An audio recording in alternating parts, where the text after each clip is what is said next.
عمرك جربت قبل كده ان انت تتعلم مهاره معينه فقرات شويه عن المهاره دي، بس لما جيت تطبق لقيت الموضوع مختلف خالص؟ لو حصل معاك كده فغالبا في نوع تاني من المعرفه انت لسه ما اتعلمتوش. المعرفه دي اسمها التاسيت نوليدج او المعرفه الضمنيه، وده اللي هنتكلم عنه في فيديو النهارده. ايه نوع المعرفه التاني ده اللي بيكون داخل في مهارات كتير؟ يعني ايه التاسيت نوليدج او المعرفه الضمنيه؟ تعال نتخيل مثلا ان انت هتتعلم ازاي تسوق عجله. بنسبه كبيره جدا انت مهما قرات عن ازاي تسوق عجله فانت لما تيجي تطبق الكلام ده هتلاقي الموضوع مختلف تماما، والمعرفه النظريه دي مش هتفيدك قوي في ازاي تسوق عجله حتى لو قرات عن الموضوع بالتفصيل، زي مثلا الزاويه اللي المفروض جسمك يكون بيها علشان تحقق التوازن، او ازاي تحود بالعجله عشان ما تقعش او هكذا. المعرفه دي كلها مش هتفيدك قوي، ومهارات تانية كتير برضو لو فكرت فيها هتلاقي ان فيها نفس النوع ده من المعرفه، حاجات مهما قراتها مش هتقدر ان انت تطبقها. ايه بقى اللي بيخلي الكلام ده بيحصل؟ اللي بيخلي الكلام ده بيحصل ان مهاره زي ركوب العجل مثلا او مهارات تانية زي اللي احنا بنتكلم عنها بيبقى فيها جانب تاني من المعرفه اسمه المعرفه الضمنيه او التاسيت نوليدج. المعرفه الضمنيه دي بقى اهم خصائصها ان هي ما بتعرفش تصيغها في كلمات معينه، لازم تجربها بنفسك، وده كان تعريف التاسيت نوليدج او المعرفه الضمنيه. نوع من انواع المعرفه بتمارسها لكن مش بتقدر ان انت تصيغها في مجموعه كلمات، زي مثلا التوازن. لما تركب عجله صعب جدا ان انت تشرح لشخص معين ازاي التوازن ده بيحصل بشكل نظري، لازم هو يجرب بنفسه. الكلام ده بقى يودينا لنقطه ثانيه، الفرق بين المعرفه الصريحه او الاكسبليسيت نوليدج والمعرفه الضمنيه او التاسيت نوليدج. هنقول مقارنه علشان نوضح الفرق بينهم. في المدرسه او الجامعه انت عاده بتاخد شويه معلومات بيشرحها المدرس او الدكتور، بتيجي في الاخر بتسمع المعلومات اللي اتشرحت لك طول السنه في الامتحان. المعرفه بقى اللي انت بتسمعها في الامتحان دي هي الاكسبليسيت نوليدج، زي برضه ان انت تحفظ قانون معين وتطبقه على مساله معينه. معرفه صريحه تقدر تصيغها في كلمات معينه وتقدر تنقلها لحد تاني بسهوله بالكلمات، عكس النوع التاني اللي احنا اتكلمنا عنه، ما تقدرش تصيغه في كلمات معينه، صعب جدا تشرحه لحد وتنقله بصوره شويه تعليمات. اكبر بقى مشكله في التاسيت نوليدج دي ان انت عاده مش بتكون عارف ان هي موجوده اصلا، واللي ساعات بتاخد اكتر من شكل، فهنقول على انواعها علشان تعرف امتى بتكون موجوده. التاسيت نوليدج او المعرفه الضمنيه بتبقى موجوده في 3 اشكال او 3 انواع. النوع الاول هو الريليشنال تاسيت نوليدج. في 1988 شركه تويوتا نشرت ملف اسمه تويوتا برودكشن سيستم، وده كان ملف بيتكلم عن اهم المبادئ والعمليات اللي بيستخدموها تويوتا علشان ينتجوا العربيات بتاعتهم. وساعتها لما نشروا الملف ده كان في تخوف منهم ان شركات تانية ممكن تاخد الملف ده وتطبق الكلام اللي فيه وينتجوا عربيات بنفس الليفل بتاع تويوتا، بس في الحقيقه الكلام ده ما حصلش، بل حتى في ناس كانوا شغالين في تويوتا راحوا اشتغلوا في شركات تانية وما قدروش برضه ان هم يوصلوا لنفس الليفل بتاع العربيات، واللي اصلا الطريقه اللي كانوا بيصنعوا بيها العربيات موجوده في الملف. الكلام ده حصل لان عمليه انتاج العربيات في تويوتا نفسها كان فيها تاسيت نوليدج او معرفه ضمنيه. المعرفه الضمنيه دي كانت موجوده في الاورجنايزيشن او المؤسسه نفسها، فحتى لو نقلت الطريقه اللي بيستخدموها علشان يصنعوا العربيات برضه مش هتوصل لنفس النتيجه، لان التاسيت نوليدج او المعرفه الضمنيه اللي كانت موجوده في المؤسسه نفسها ما اتنقلتش للمكان التاني ده. وده كان اول نوع من انواع التاسيت نوليدج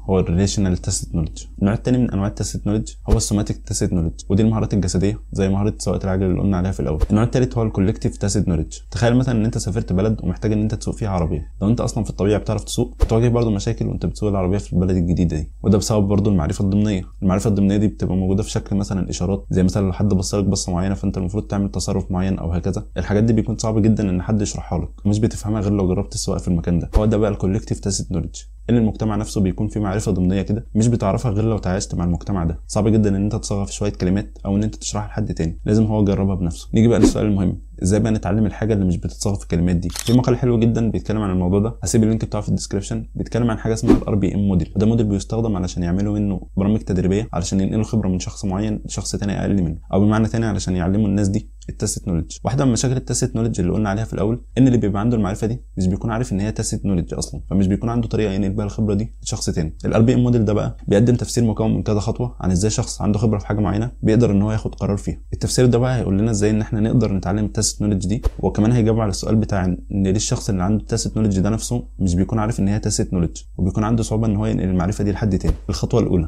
لما شخص يكون عنده خبره في مجال معين لما بيتحط في موقف المفروض ياخد فيه قرار، اول حاجه بتحصل ان هو بيقارن الموقف اللي قدامه ده ببروتوتايبس او بسيناريوهات هي اصلا في دماغه. بعد كده بيفكر في 4 حاجات. الاربع حاجات دول هم الاكسبكتيشنز او التوقعات، يعني بيتوقع ايه اللي هيحصل في الموقف ده بعد كده. تاني حاجه الجولز او الاهداف، يعني القرار اللي هو هياخده ده محتاج ان هو يحقق فيه اهداف ايه. تالت حاجه الريليفنت كيوز او ايه الحاجه اللي المفروض يركز عليها في الوقت ده. اخر حاجه بقى هي الاكشن او التصرف اللي المفروض يعمله علشان ياخد انسب قرار. الكلام ده كله طبعا بيحصل بشكل اوتوماتيك، ونشرح بعد كده بالتفصيل ازاي بيحصل. الخطوه اللي بعد كده هي تنفيذ القرار. لو بقى القرار اللي هياخده موافق للبروتوتايبس او السيناريوهات اللي في دماغه هيعمل التصرف ده، لو مش كده هيرجع للخطوه الاولى تاني ان هو يشوف سيناريوهات تانيه او بروتوتايبس تانيه في دماغه ويقارنها بالسيناريو اللي قدامه حاليا. الكلام ده كله بقى بيحصل في الامبليسيت ميموري. طب معنى الكلام ده ايه؟ اوقات بتشوف شخص معين بتتعرف على شكل الشخص ده بس مش بتكون قادر خالص ان انت تفتكر اسمه، يعني بتعرف شكله بس مش عارف اسمه. طب ده بقى بيحصل ليه؟ ده بيحصل بسبب ان العمليه اللي مسؤوله ان انت تتعرف على شكل الشخص مختلفه خالص عن العمليه المسؤوله عن ان انت تفتكر اسمه، حاجتين منفصلين. يعني العمليه المسؤوله ان انت تفتكر اسمه دي حاجه اكسبليسيت ميموري، اما ان انت تتعرف على شكله بتكون حاجه امبليسيت، ما تقدرش تقول ايه العمليه اللي بتحصل علشان تتعرف على شكله.